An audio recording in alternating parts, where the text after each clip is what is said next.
Hello കൂട്ടുകാരെ, ഇതുകൊണ്ടോ മാങ്ങാഞ്ചി നല്ലപോലെ തഴച്ച് വളർന്ന് നിൽക്കുന്നത് കണ്ടോ. ഒരു കേടുമില്ല. ചുട്ട് ചമ്മന്തി അരയ്ക്കാൻ നല്ലതാണ് ഇതിൻ്റെ കിഴങ്ങ്. പിന്നെ അച്ചാറിടാം, കറി വെക്കാം, നല്ല ടേസ്റ്റാണ്.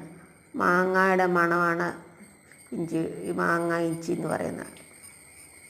കണ്ടോ, നല്ലപോലെ നിൽക്കുന്നത് കണ്ടോ.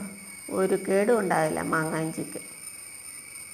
ഉണ്ടോ, ഇല ഒരു പുഴുക്കേടും ഒന്നുമില്ല മാങ്ങായിഞ്ചി. അച്ചാറിടാൻ സൂപ്പറാണ്. ചുട്ട് ചമ്മന്തി അരയ്ക്കാം.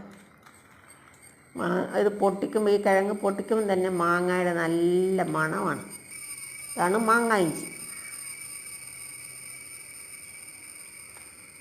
മൂത്ത കിഴങ്ങിനൊക്കെ ഒരു കയ്പ്പ് രസമുണ്ട്. അതായത് പാവയ്ക്കാടെ കയ്പ്പ് വേണ്ടേ. ഇളം കിഴങ്ങാണ് അച്ചാറിടാനും ഒക്കെ നല്ല